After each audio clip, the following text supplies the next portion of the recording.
Start recording. Start broadcasting. Hello, everyone. We just got back. Well, not today, but... I just ate a croissant with bacon and cheese. Now I'm tired. Fair enough. We just got He back. walked in the door and I'm like, you can't have one! There's only 4, and they're all for me. If we seem a little tired or exhausted, it's because of the time adjustment, I swear. We just got back That's what it is, it's the Vancouver, travel. and you're joining us on the post-VanCAF Shanahannigan's live episode. What's going on? Katie's here. Hello. I'm here. Your guys are here, and let's find out who is here exactly, because we By could popping just out the chat. pop out the chat right here. It actually says pop out chat if you're wondering, so I'm not like being trendy with my words. Like I know people say like pop out you to my party. I'm popping out. Like get yourself out. I don't talk like Movie. But this thing does. Let's see. Okay, we had names, now they're gone again. Things seem to be working. We got Black Ice Angel, we got Ditch, Hello, 35, Ink Chicken Watch, Mad Salty Chips and TV Dinner, all here. What's going Excellent. on? What a beautiful sound to open with, says Black Ice Angel. That was didn't they do that at the beginning of Jurassic Park 2 with Jeff Goldblum? Was after the dinosaurs and It was the funniest part of that whole damn movie. It's because it's like something crazy's happening off screen and the woman screams, and then it cuts to Jeff Goldblum standing there yawning. Well, it's basically because she and her family are on a beach and there's all these little dinosaurs and the mom goes, Little Billy, it's I guess, like is being eaten by blue dinosaurs. sky and clouds, but then it cuts to Jeff Goldblum in front of like blue sky and clouds and palm trees, like. It's weird. And it's something that doesn't look right about it, and then it reveals that he's actually in a subway in front of like an advertisement. Like, oh, he's not scaring families. Yeah, and I'm like, that was pretty much the highlight of the movie. I could have left the theater right after that and actually been happy. Very entertaining. After this is Jurassic Park 2 we're talking about, so the gonna- first one is a classic. Grab my brush pen. I'll be right back. Gabe's got a brush pen. I got nothing to grab. How you guys doing? It is 7:34 Eastern Toronto, Canada time. Very different from your Vancouver time, which would be 4:34. Yeah, sure. Which has thrown off my world. But we just got back from VanCAF. If you didn't go, or if you did go, tell us that you went, and we'll say, hey, what's up again on the chat here. Otherwise, we could tell you all about today, what you missed out on, and what you can look forward to possibly next year, because it sounds like they will be doing it again, because it was a smashing success. It was a great turnout. Yeah. Lots of people came by. I would definitely say it was our second best convention this year. Second best convention, look at that. And it was a first time con, and it was a pretty small hall.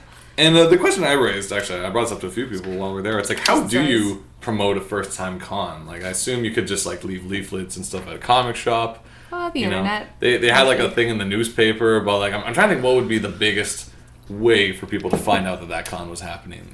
I guess you local newspapers, internets, try and get people to spread the word. I guess it's almost like more like because a lot of people actually came up to us and been like, oh, it's because of you guys that I showed up. Like, that's I didn't true. know Some this people was were happening. like, we read it on your DeviantArt journal. Yeah. that So it was happening. I'm curious if it's like for like every one creator, if they had at least like 10 people in the area following them and they all showed up and like it's like hand it forward or toss it forward or whatever that movie's called. And it's like Pass it forward? Yeah, throw the ball forward. Or, Yeah, I don't know that's... the movie's called The Mighty Ducks. We're talking about. I don't know. It was just a movie where it's like you gotta help 3 people and then they help 3 people and then they all come to VanCAF. Pay it forward. Pay it forward. There you go. It's called Knuckle And Puck. then they all The come. movie. They all come to VanCAF. But yeah, great turnout. We were in the cool line apparently, as far as like our row. Yeah. Because we had heavy hitters I think like every row was the cool row. Tori. and Tony. Who's Tori? I said Tony.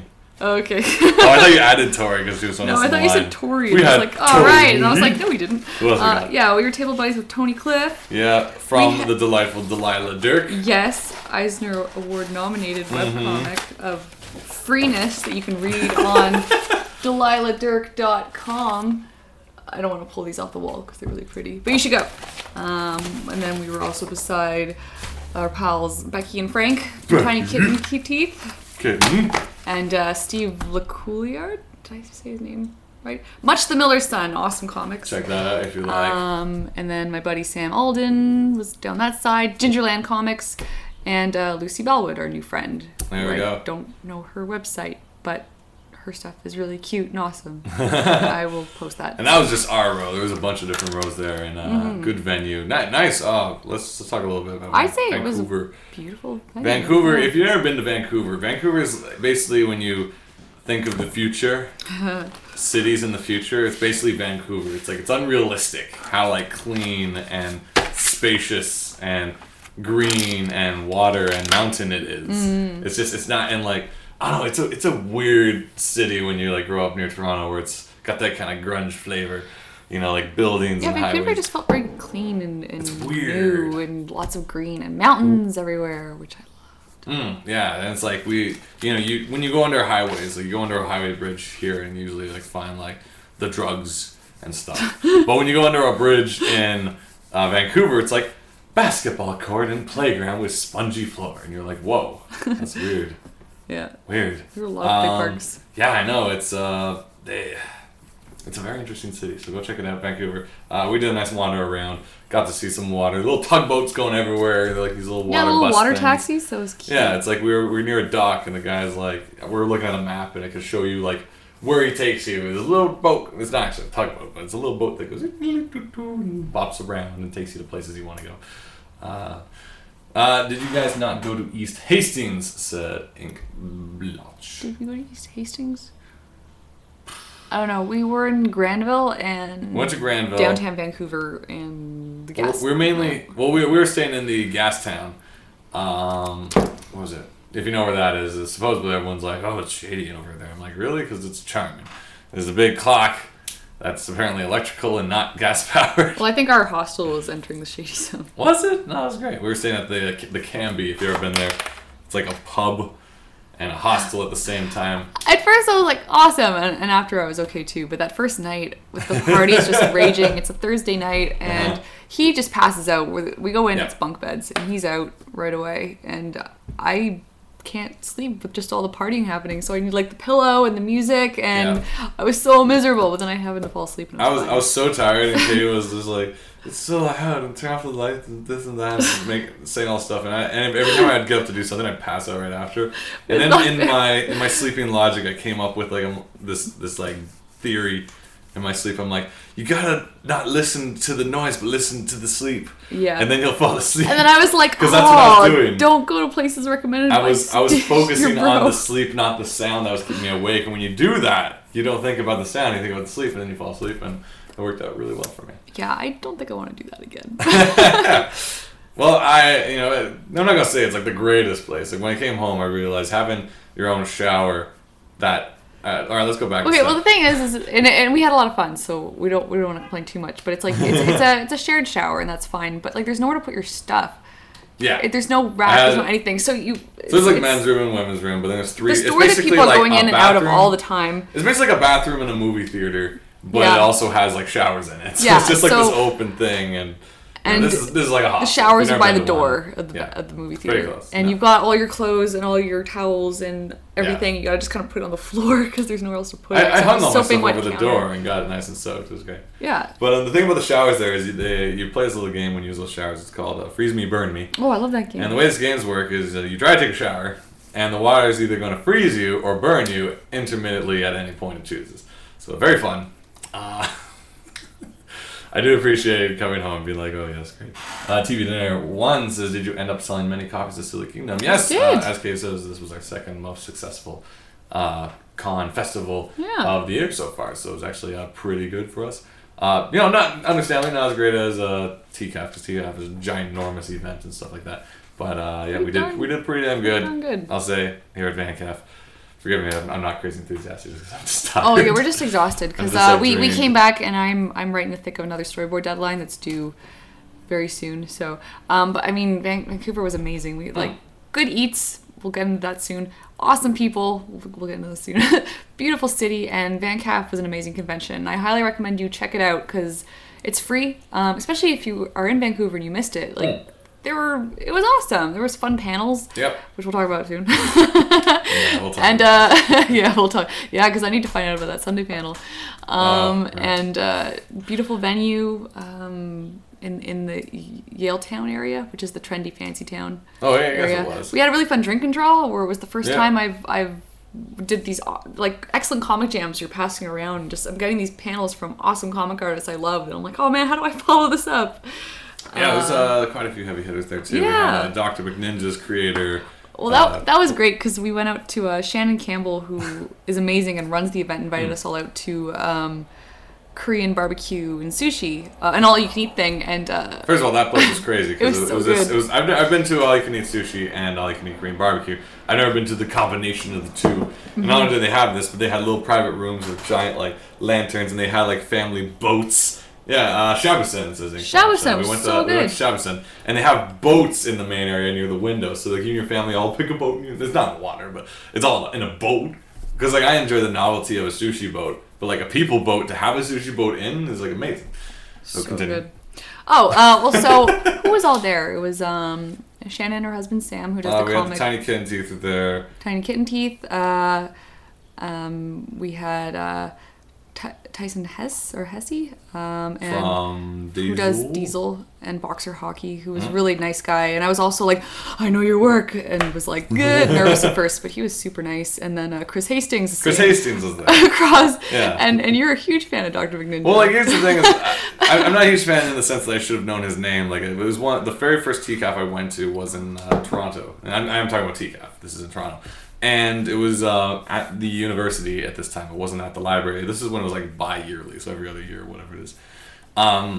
And I was introduced as Dr. McNinja, and I bought the t-shirt, like, just because the cover of the book was awesome. It was basically like the doctor, the ninja, he's doing surgery, and there's like a gorilla banging on the window outside the surgery room. And he's like, it's hilarious. He's in the dialogue. It's in this kind of like old timey, 70s comic kind of style of coloring and like flatness. And he's like, my gorilla assistant is trying to tell me something, but I must get the bomb out of, or the disease out of this guy before he turns into, it was like lumberjack syndrome or something like that. And then I bought that, and I also bought the t-shirt that has a guy on fire and all these ninjas kind of like, whoa, around him, and it says ninjas can't catch you if you're on fire. That's a good shirt. So it's kind of like that kind of thing. Like that was, and I love that shirt, and I enjoyed the book. And then it kind of comes to this event, and I don't really know too many people's names and stuff in comics. Like I just know kind of the works, and just now kind of getting to know the people. And we're just eating, and we don't say, so what do you do? What do you do? Like, no one really brings it. Because we're just hanging and eating. Telling stories. And they're talking about stories about, like, stuff across the border and this and that. And then he kind of mentions in one of his stories, is like, oh, and then he'd say, like, I have a bunch of boxes of Dr. McNinja in the car, blah, blah, blah. Just kind of just I see him just perk up. And I'm just, like, sitting there, like, wait. And I'm like, does he mean, like, he's a fan of Dr. McNinja? Or is he the guy who And then he's like, is Chris Hastings the Chris Hastings? Yeah, so like, because once again I'm bad with names, so I wasn't too sure. Because we all did a round to introduce everyone. Yeah, and so then like I forget what like led me. So then like we're in line to like pay, and I think I've like kind of finally put together, and I'm like whispering, to Tony. I'm like, Tony, is that the guy who makes Dr. McNinja? Just loud too. Basically, this loud, and I also don't realize that Chris was actually like one person in front of Tony. Yeah, so he's right there, like, here. Tony. Is that the guy who makes the Dr. McNinja? Kind of thing. He's like, yeah, and it's just like, like, okay, wow, I had no clue. I'm that oblivious. And he was actually like kind of, his picture was actually featured, not a picture of him, but of Dr. McNinja on a motorcycle was featured as like one of the big things of the event. Speaking of how great VanCAF was, he sold out of all his books in the first 2 hours. Was it 2 hours? Yeah, he basically cleaned out and had nothing else to sell for the other day. And I'm like, wow, good job, man. Yeah. So yeah, those are the people we're eating with, basically. It's just like, very nice time. But my mind was blown. Yes, thank you. That was just the first day. Like that was we landed. Tony Cliff gave us a bit of a tour. The excellent Tony Cliff came and got us at the airport. He got us at the airport. It was so sweet. So once again, check out Delilah Dirk if you haven't yet. You know what? And if you haven't voted for the Eisners yet, go on to the Eisner Comics and vote. Check out his comic and vote. I didn't know anyone could vote. I thought it was like a academy. Everybody can vote. Okay, cool. Good stuff. Do that. But the first day we were there on the Thursday, he kind of gave us the tour because it was kind of like we landed at like 7:30. It's like, well, we don't want to like party hardy, but I don't want to go to sleep either. I know. So it's like let's browse around, look at things, point at things, laugh at things. And I'll say too, like I was storyboarding on the plane as well, just like deadlines and throughout the con and stuff. But yeah. So then Friday was kind of our day to like Yosi around, is that word? Run around. Yosi. Run around, look at things, and then meet up with the group, go to dinner, set up a little early the day before at the event location over at the Roundhouse. And then, what did we do Friday night? Was that when we went no. What did we do Friday? Friday night, that is when we went to dinner and set up. Thursday we... No, we set up. That was lunch. The sushi was lunch. What did we do for dinner? Okay, well, Thursday we went to the Rumpus Room. Yeah, the Rumpus Room. Okay, because Thursday we were going to go to some sushi place that was apparently really good, and they had like 10 tables, and they're like, oh, we can't seat you. And we're like, yeah. So we got them to call us because we're like, we don't want sushi, we want deep fried. Yeah, we want deep fried bacon. Yeah. So we left and we found some at this place called the Rumpus Room, which was excellent. It's this interesting little place. And it's like board games and couches and stuff. Very loungy. I didn't notice the board games. I did see people playing headbands, and I was like, "Oh, that's cute." They brought it with them, but there's board games everywhere that you can play. And there's a giant glow in the dark mural of a Frazetta painting in like the bathroom. I didn't actually see that. Really so there was that. Yeah. So we went in, and the catch with this place is like instead of fries, you can get waffles. So you get like waffles with everything. That was kind of the deal with the Rumpus Room. Yeah. So I respect that. And so why were we eating so crazy all weekend? Because we had to. I got off the plane. I'm not feeling super great, but then it's like, well, let's just get something light. We'll have a salad, and then it's like, no, deep fried bacon, deep fried avocado. That was really good, which was delicious. The weird thing is, I've never had deep fried avocado. Like they just don't make that in Toronto, as far as I know. You know, I've got to like look around and find that. Like it was so good because it's crunchy and it's gooey and it's avocado. If you like avocados, you're gonna love this. And no, I've never had it anywhere else, and we've had it twice now in Vancouver. Like that's all they do is have deep fried avocados in the city. And then it's like we want burger, and it's like not just a burger. It's like this burger's got apple chutney and peanut butter all. It was the peanut butter burger with a waffle. And it actually worked pretty well. Like it was kind of like getting a burger, and then you have some peanut butter showing up. You're like, hey, what's up? You know, it's pretty good. God. And then it came with a waffle. Like, would you like a side of fries or a side of waffle? Well, like, my appetizer was a corn dog. So I'm like, no one sells corn dogs anywhere except for at, like, carnivals. So let alone a pub, bar environment having corn dogs. I'm like, you gotta get on this. This is excellent. So that was our Thursday. Then what do we do for Friday for dinner, then? This is important, guys. Yeah, I'm trying to think, because we were here, and we were there, and we did the sushi. We want something light, I remember. Because we had all you can eat. Uh-huh. What did we do Friday night? I feel like we pigged out again. We probably did. I can't think now, though. We went to Granville. That wasn't when we went... Friday night wasn't when we went off, is it? We went to the water on Friday night, didn't we? Okay, so we went to Granville Friday. So explain Granville. Oh, hey, Tony's here. Hey, Tony, we're talking about ya. Says, guys, hello, this is Tony Cliff. And she actually look at the chat window. Seriously. Okay, no, I'm looking, dude. It's been 1 minute. We're in a story. Okay, You're guys, being rude. This is all about Tony. So, hey, Tony's here. Okay, we good? Okay, now we've established that.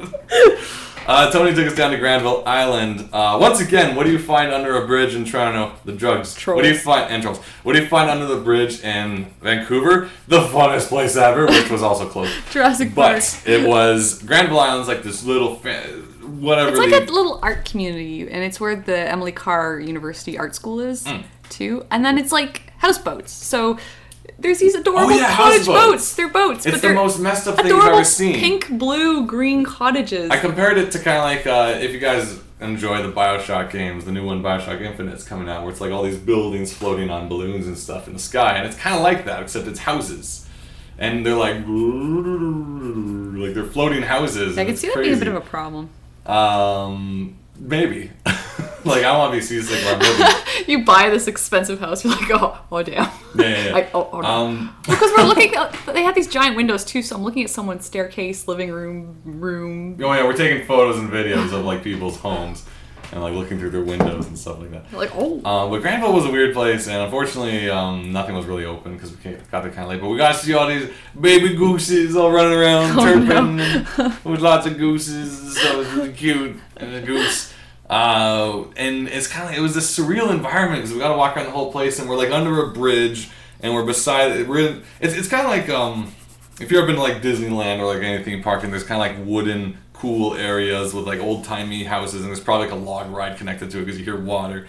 And we're on this island that's like got water and grass and pubs and walkways and dragon ferry shop. And it's all under a big steel bridge. People making like totem poles and having cheese and wine and a good old time. Yeah, and then weird machine things that you can look at. It's this unreal environment where it's a mix of like everything that you dream of, like if you have like normal dreams. but put together so fantastic. Like, yeah, bars. You're there and your teeth are all falling out. You're like, pubs and things. Yeah. But it's just like a surreal environment. It feels very theme parky. So it is like generally a very touristy kind of area, but it's just a very different. And you kind of want to like dress up like Assassin's Creed and parkour all over the place because there's all these like bridges and roofs. Yeah, because you look up and it's just it's all like layered and stuff, and then there's geese and anyway. So we didn't eat there. We didn't eat there because this troll, which there was a troll under the bridge actually. This troll at the bar was all like, well, if you want to eat here, darlings, is 12. And she didn't have an accent at all. I don't know. But she's like, it's $12. And we're like, no way, cover. Madam. $12 is like a meal, not a cover. Yeah. We'll excuse ourselves now. So then Tony drove us as far away as possible from Granville Island. And we went to the end of the world. We drove to a beach. That was it. Yes. Yeah. What was it called? Jericho, something like that. It's up by the water, out west, close. Not at the like mouth of the ocean or nothing like that. But it was fish and chips and stuff and beer, and it was just like very nice. Thank you, Tony. Yeah. For showing us a time, us Torontonians. Yeah, and that's another thing you can't usually see in maybe downtown Toronto. You can't see a good time in Toronto. But we're on a beach pub thing, and there's mountains over here, and there's downtown Vancouver over there, all lit up, and then just kind of petering off into the ocean over there, and sunset. And it was very surreal. Really, really lovely. So that was Friday. So then Saturday. So this is VanCAF. First day of the con. VanCAF was a 2-day event. Stores open. Which I think is a pretty decent. We're getting too used to 2-day events. Well, the next convention we have coming up is Comic-Con. It's like usually 5-6 days. Usually we can muscle through that, but then Fan Expo in Toronto is also Thursday to Sunday. Oh, they've added Thursday? Yeah. Really? Wait, are we there all through 4 or 5 bajillion days? I think so. Ugh. That's I'm not complaining, but it's just like, ugh. It's really. I guess I am complaining. That's the exact example of what complaint is. Yeah. But this is a nice 2 days. Saturday starts, and the people just start flowing in, and the place fills out pretty quickly. And it's nice and breezy. It's not stuffy. Everyone has good ventilation, nice lighting. Everyone has space behind. Like, this is very important to us, having space at your table. Yeah. And we had all the space. Like we weren't crammed at all. Yeah, we could have had an inflatable castle behind our table. We could have had a water slide. And we could have had Crocodile Mile going along the whole row. We're like, hi, Becky! And crashed down at friggin' Chris. It would have been great. Very nice event. Then we talked last week about the panels we're going to be on. So Katie was invited to be on this fantasy panel. I was invited to be on a fantasy panel, and originally I was like, that's cool, but I should do it with my brother because we work really well as a duo on a panel, and I don't know if I myself... Wait, have we ever done that? No, but we do the show, so I'm like... I need all the support I can get up there, and originally there wasn't enough room for two, so it had to be one or the other. And so I figured Katie would make the better choice. And because it was a fantasy panel. I've read a lot of fantasy growing up, and my influence on the series is a bit more bringing in, not stereotypes, but just typical. The series we're talking about is Silly two-time Joe Shuster Award. Two-time Shuster were nominated. Silly Kingdom. Yeah, so I bring a bit more of, I think, the classic things people know about fairy tales. Into I don't know a trope if I saw one. Yeah, but the thing is, I don't even know what trope means. And so I go onto this panel, even before I go, they're like, oh, someone dropped out, there's room for you. And you're like, no, I don't want to do it. Well, no, I didn't say I didn't want to do it because I was afraid or anything, but it was also because I'm like, I wanted one of us to be at the table. Yeah. So I'm like, I'll give them one thing. I'll say this about the con. I've never actually been to a festival that had volunteers who would be like, oh, if you need to go for lunch, we'll cover for you and stuff like that. Like, this was like the most helpful. They would get water for you. They come by, be like, are you okay? Do you need change? Do you need water? Do you need food? I've never been to a comic event of any sort just that had very such well organized, active volunteers who would like focus on the tables and be like, oh, do you need anything? Yeah. It's insane. Really? So they basically offered that they could replace the table for me, but I'm like, there should always be someone from the book here, because often people come and they miss one of us or the other, and I'm just like, might as well let's have someone there. I'll just be here. And the other thought was, I thought it was like Katie was like timid of being on a panel. I'm like, no, you gotta go do this. Like, if I'm there, you're gonna rely on me for all your answers. So you go, and then what happens once again? I thought the panel was more about literature of fantasy. Which so the panel's about fantasy writers, and it's about what is your inspiration as a writer. As a writer, how do you buck the trend or go with stereotypes? How do you world build your stories? And so every answer from me is like, well, I mean, I'm not actually the writer, but what I think my brother did was, because it's like they ask me how did you come up with the inspiration for your world building? So I'm sitting here, which you could have answered easily. And so. And now it was all that kind of stuff. So I'm trying to come up with, I'm trying to explain the world of Silly Kingdom. I'm trying to explain the characters, which I can do because I've seen what he's got. But I haven't read all your future scripts. He keeps stuff from me too, so I don't know all the history behind this story. Mm-hmm. So I'm trying to answer as best I can. Just like, if my brother was here, I could probably answer well, what he would have said is, I'm like, it was sad because like after Kate came back, I'm like, I could have honestly answered every single one of those questions. Because I think I did okay with it. And I wasn't like I was scared. Like I've been on panels and things before, so even walking in, I was okay. But it was just the questions that were asked. It was like I'm having to. It's like doing a book report. I'm trying to interpret what you were thinking when you were coming up with stuff. You went all English class on your own comic. Yeah, and it was hard because I'm like, I don't really analyze your methods too much. Yeah. And I'm like, but this is like you read Lord of the Flies and you're like, well, what he meant was when the conch means civilization. But you know what this con felt like? It felt like there being a Katie panel and you being there and people asking you like what I was thinking when I went to Sheridan and like. I might be able to wing that too. Yeah, I mean I winged it, but it was tricky. And then the trope question, I was like, I don't even know what a trope. I think trope refers to like. Well, there was something funny people were saying because they were like, elements. The typical element of a fantasy is the hero going on the adventure, and they're like, you can't have a fantasy if the heroes don't go on an adventure. And I'm like, our comic is just them hanging around the castle all the time. See, this is basically why I have a problem explaining Silly Kingdom. But then ours is parody. Yeah, in a way. If it's like fantasy is all about adventure, it is true that Silly Kingdom is all based on just people hanging out in the castle. Not really. But is fantasy all adventure? Because that's saying it's only one thing. It's you have to. Your village has to burn. You have to go. You get the one sword, and you defeat it, and you meet the mentor. And we have no mentors in this. Yeah, series. And basically, like I said, it's like our story is kind of after a whole bunch of that has happened, and it's the peaceful times. And what do those same characters do in the peaceful times? I'm sorry. Yeah. After you told me what it actually was like, I'm like, oh. But I honestly, from the description, it sounded like it was, this is for, do you read fantasy books? Well, find out, what was the inspiration of? Which yeah, the audience is fantasy. Yeah, and I'm like, I don't read. But that's why I thought we'd be good together, because I could talk about the actual literature stuff, because you don't read any books. You could talk about your inspiration, because you write them. Yeah. I would have said stuff like, I'm inspired. Amazing. It would have been good. So there you go. That was that panel. Though TV Dinner says I thought you did a good job, Katie. Well, thank you. I mean, I had fun on it. I think I answered some good questions, but there was stuff that they'd ask, and it would be going down the row, and you're like, and I'm just trying to think. Or there'd be stuff they'd ask, and then they go, "Let's go start with Katie instead." And I just kind of stare. Oh crap. And that's when I was like, "Well, my brother is at the table. Give me a minute." Maybe you should just text me and be like, "Go over here." Yeah, but then they're filming it, and I'm sitting there just like. This whole panel looking like an ass. Sitting there like No, I'm doing research. He's just right over there. Yeah. Alright, I'm sorry. Someone grab my brother. Yeah, but no, it was fun. I'm glad I did it. Now you had a panel.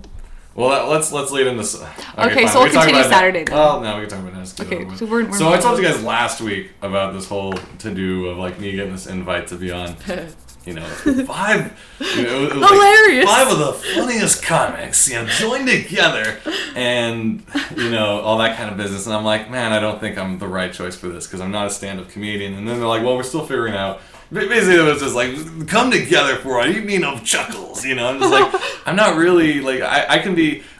Here's the deal with me when I run things. This isn't like a whole power trip thing, but like I run this show, I do my own podcast and my own talks, and I sometimes run panels at conventions and stuff. When I run them, I feel like I do a better job being a person of presentability because I have a plan. I know what I'm kind of up to because I'm not really an improv comedian. On the spot, have the fun, have the ha-has. I was going to say we should do some improv right now. Oh yeah, we can do some improv. We'll talk about that in a bit. Let's talk about our favorite improv artist. God, his name just left me for a second. I'll mention in a sec. Okay, we'll talk about that in a sec. Okay. So I'm basically writing back and I'm like, look, I don't know if I'm the right match for this because I write humor, sure, I'm kind of silly, I guess, but I'm not a comedian. And then she writes back being like, oh, well, we're still working it around, but between you and me, well, I'll tell you what, you're known to be goofy.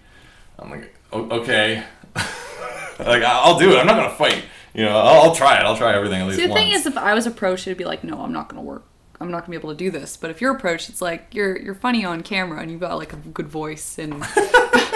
Okay, well, fair. So yeah, I'm like, okay. I can understand why people would approach you to be on a comedy panel. Okay, let's sure. just say. I wasn't like, what the hell? You got that email? I was like, yeah. He's not funny. No, I was like, Silly yeah. Kingdom's a damn serious book. I don't know about you, but this is our like. Where are you reading into this? This is as serious as Game of Thrones. I don't know. But so I'm like, okay, fine, I'll do it. And they kind of rewrote it to be like, oh, it's a comic jam, I guess.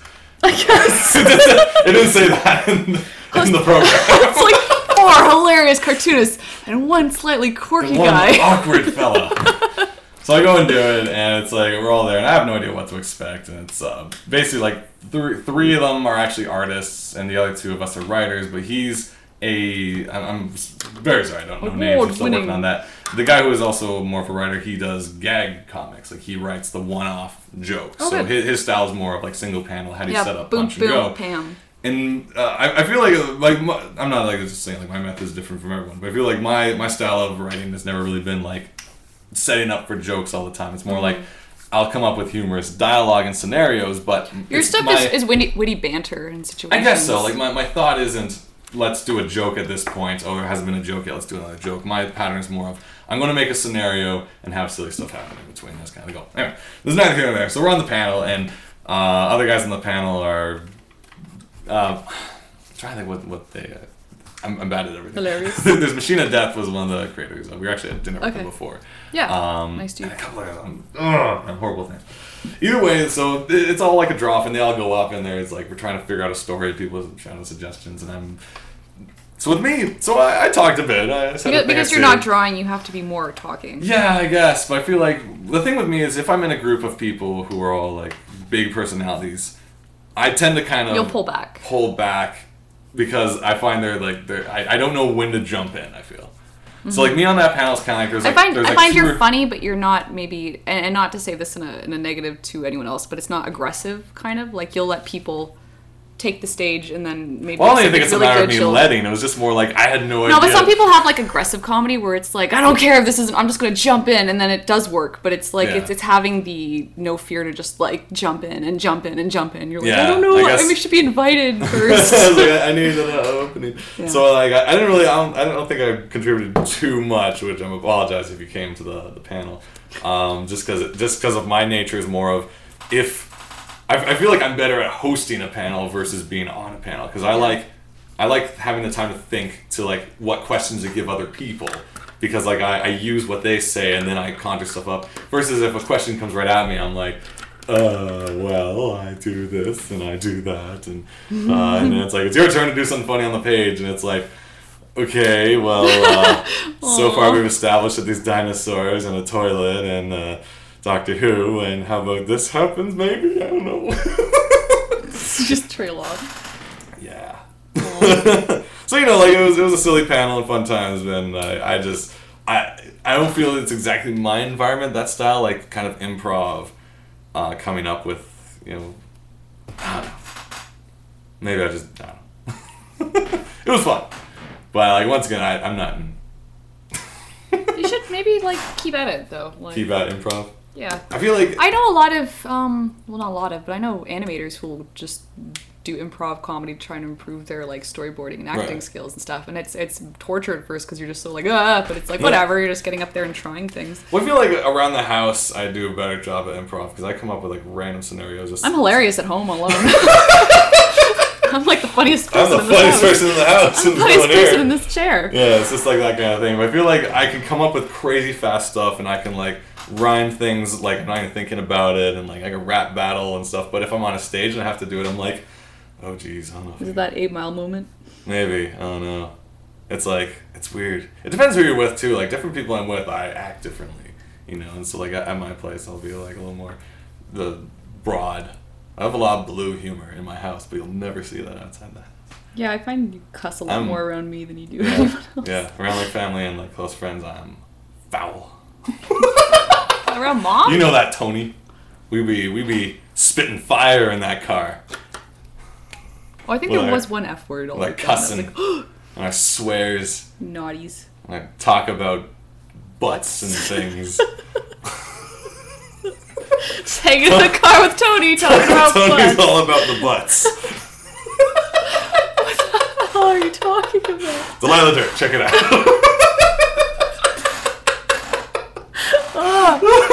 Ridiculous. It's that kind of thing. So anyway, so that was that. Oh no, not cusses. Yeah, remember those sailors we saw, says Tony? They looked really embarrassed. They just hopped back on their boat and set sail. So that kind of thing. So yeah, it's kind of like, you know, that's... I feel like if the panel was more... Not like, show us you're funny. I was like, pull it out. You know, show us it's more like... If it was, he was thinking he's going to show up and then it's like a comedy stage where there's like a brick wall and like a little we'll have stand. microphones. People just stare at you as you walk in. Yeah. But it was a fun event, but I feel like maybe I'm not the best choice for that type of environment. So maybe I should have been on the panel Kate was talking about. Should have on the witty banter panel. On the witty conversation and silly voices once in a while and high cackling laugh British accents. panel. Yeah. Oh. So on the flight back, we watched the scene from Life's Too Short. Yeah, it's probably like the best scene in the which whole. has Liam Neeson performing improv comedy. I'm going to leave it at that because I don't want to break off from talking about VanCAF just yet. I'm just trying to segue from improv to improv. So look up Life is Short and Liam Neeson, and it's the funniest thing ever because he wants to be a comedian. It's ridiculous. Yes, indeed. Because he's like, I'm funny. I'm funny. Oh, here's a list of things I want to improve on. Improvisational comedy, stand-up, wacky characters. It's an incredible, awkward, and funny clip with Ricky Gervais, Warwick Davis, and Steve Merchant, all there, and it's just like it's funny. It's hilarious. They just have that scene on YouTube if you want to check it out. So look up Life's Too Short, Liam Neeson. You're good to go. Yeah, going back to this. So either way, good show. Because after that panel, the show ended, which is unfortunate because usually in the last 5 minutes of a show, I like to really like up the game and hawk my sales and just like yell at people to buy my book. But I was at a panel, so I kind of missed that. By the time I got back out, it was everything was already closed up. I'm like, I want to do the hard sale, like get those books moving at the very last minute. Yeah. I got some hard sale towards the end. Katie's been drawing this whole because people were like, I was like, I'm from Toronto and you won't be seeing this for a while. Why don't you buy it? What are you drawing here, Katie? I'm trying another stab at a certain character. I don't know if this is a very good direction to go in for him, but I'm just trying. You can see he's got a big coiffy hair and a big chin and kind of a, what would you call that expression? A little smug, sort of. Maybe. Just playing around with the character for our next Silly Kingdom book. Mm-hmm. Working on that. Mm-hmm. It's pretty much written. Pretty much. What's the game? Should we talk business? What's the game plan? When are we working on? What are we doing next? What can I do to help? What can you do to help? Because I've written. I'm like, I got nothing else to do. I could just start writing 3, 4, and 5. But like, is there anything else we can immediately? What do you guys want out of this? Like what? I was gonna say you can help me look for publishers for cheaper printing. Oh, okay. I don't know how to do that. So. Well, I didn't either. I just contact places and ask their quotes. Yeah, there's that. We're trying to make this book. Tonic bitch slap cussing says second book. Second book. And I say yes. Second book. We got more than 2 of these planned. Quite a few actually. We actually have 5 in the plans right now, and eventually. And that's only book 1. We eventually hope that they all go and make a graphic novel of some sort. Yeah. So it'd be like a 5-chapter book, which would be quite nice. We'll talk about that much later because that's way down the road. Creeper Force says more tie-in yam pictures. So she wants yams somehow. Can we have like a fruit bowl with yams in it on the table somewhere? I guess. There's not even a table. No, there's a table, and there's going to be a table in this next story. So okay, spoiler work, guys. Spoiler. There will be a table somewhere. Keep an eye out for it. Pages 3 or 4 will have a table. Yeah. So keep an eye out for that. Okay, I'll do exciting research. I'm going to research tables. Let's see. Atomic Bitch Stuff says, OMFG, I need them. Ink. Blotch. Blah. Atomic Bitch Slap's throwing me off. I thought it was like Ink Biatch. Ink Biatch says you just ruined it. Don't worry about it. It's going to be great. So, alright. VanCAF overall, good show? Excellent show. We got to meet some people. We had some people come out who are fans of Shaggy Reed's Twilight. Yeah, that was lovely. I'm like, how's that possible? No one should like this. They were like, you ruined the audiobook version for them. They're like, you can't listen to it without all your asides. Yeah, your voices. it's like they've listened to the legit book on tape and are like, it's just not the same. And I'm like, that's what I do. I ruin things for people.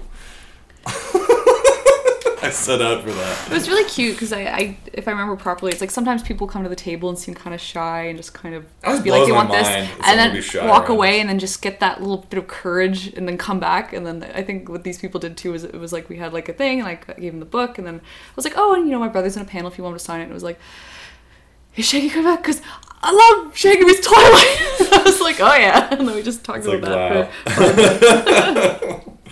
Yeah, it's very something. Cute. I'm always surprised. It's always like every con I've gone to, like someone randomly surprising me being like, "Oh, and dude, I love Shaggy Reed's Twilight. Like it's the best, man. Only way I listen to it." I'm like, good. So Shaggy Reed's Twilight can be found. If you go over to uberfriendship.com and look up the Shaggy Reed section, it's under the Shaggy section. Because we all have a different section. We each post on different days. I usually post on Thursdays. And there's a Shaggy Reed section which has 13 chapters of Shaggy Reed's Twilight. Amazing. Which, haters and lovers alike can all enjoy. Tango Charlie saying, "Can we expect Shaggy Reed's 50 Shades of Grey?" I gotta show you that Gilbert Gottfried. Apparently Gilbert Gottfried already did that. I think that's like the best. So you can check it out. Yeah, Google Gilbert Gottfried reads 50 Shades of Grey. We were at the airport and we saw like 50 more Shades of Grey or something. Yeah, it was like the sequel book. Is that more? Or maybe it's like dark gray, or like closer to white, or something. I forget what it was called. But it was just like, oh, I didn't even know about this first one. I know. Like I first heard about it because we were reading our local. If you guys know Dan Savage, he's like the whole sex columnist. Savage Love. He shows up in the back of Now magazine. I think he launched he's actually from Seattle. It Gets Better campaign. I think he's from Seattle originally. Yeah. I'm not sure, but he's publicized everywhere. But like two people wrote in about 50 Shades of Grey, being like, oh, it was asking about caning, where I think you hit someone with a cane, but it was called canning, so you're just joking about it as if like you're getting like put in a can by like a pickle jar or something. Pickled. It's like, I don't think people do that. There was like rich people pickling you. I'm like, what is this? So like now everyone's talking about this book, so I'm like, all right, I don't want to read it. But if someone wants to do a book on tape, a someone reads version of it. I don't think I'd even listen to that. That's weird. I don't know, like if they have asides and jokes. Maybe you should read it. No. But I don't think I could listen to it. I probably won't. Read by you. Sorry, not happening. It's too weird. We still have to finish up the Gears of War. We only have like 3 chapters or so, but I did the first one. So if you want to check that out, in the same section there's Gears of War, Asfo Fields, not Asfo Fields, Asfo the sequel to Fields. 50 Shades of Grey. Asfo Fields. Gears of War. It's a book on tape. And actually, let's spin off here on a second. There's another guy who follows a bunch of my YouTube stuff and comments every now and then, and he does, his YouTube's called Phil Stuff of Doom. His name's Phil. And he did like a dramatic reading of Lord of the Rings Unabridged. Oh. And he just apparently finished The Two Towers, and basically he's basically turning it, it's unabridged, so it's full narrative, but it's also more like a radio play where he has different voices for every character. He has sound effects, he has left and right stereo panning. And I was just on the plane listening on the way back. If your only experience of Lord of the Rings is like just the movie, it is a much longer story, both in duration and in time. It's like you were saying, it's like there's that giant gap between even when Frodo has the ring and then basically after Gandalf leaves to go research, it's been like 9 years and then he comes back and he's like, yo, Frodo, I think that ring's kind of weird. And he's like, how do you mean? He's like, I don't know, I'm going out again. And then it's like, but keep that in mind. And then like Frodo becomes 50 by the time it's time for his adventure, because apparently it's a good 50. Apparently when the hobbits become 50, that's when it's coming of age. Yeah. So now Gandalf comes back and he's like, all right, I got it. Me and this guy Aragorn were slapping around this guy Smeagol, and we found out that the ring is bad. They were good cop, bad copping Smeagol. We were good cop, bad copping Smeagol. They're both bad cop. And we found out that the ring's no good, so you gotta leave. And he's like, when? He's like, oh, take your time. And so some years later this was like a big dire situation. Like, they know where the ring is because he said Shire. And they're gonna take their bloody time. Go? And he's like, bleh. Next autumn. It's like, I don't know, like after your birthday. What's the rush? Calm down, Frodo. Everything's about you rushing around. This book you is so these chill. days. This Lord of the Rings, or in the movie, it's like, they know where we live. We have to leave. And it's like, Sam, what did you hear? It's like, oh, handle the woman. Like, you guys gotta go. If they HBO series it, yeah, like a mini-series, it's like they don't leave the Shire until like episode them 12. Heading east was basically, well, we better sell the house then.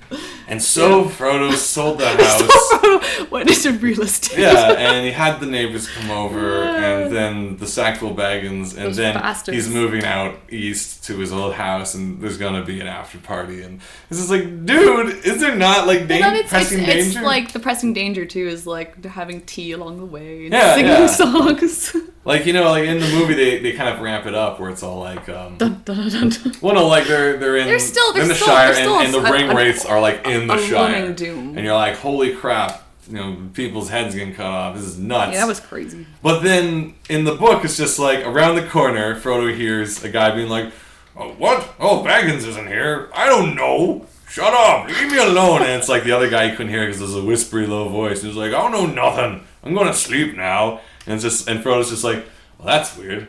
And then he starts packing slowly. And it's like, dude, isn't there like a ring? Is that that's weird as he's looking at the ring. Tell me that was a ring wraith or something. I don't know. So it's very relaxed. That was a Nazgul. Yeah, I'm sure. Whatever. But it gets pretty pumped up. But I feel like, you know, kind of like what Treebird says. He's like, anything important to say takes a long time to say. I'm like, I'm sure anything important to do also takes a hell of a long time. Where it's like, my lord, you know, Sauron, whatever. We found the ring or something in the Shire. You want us to get it? He's like, meh. Like, sure. I don't know. Like, yeah. Lord of the Rings. Da da da. Dun dun dun.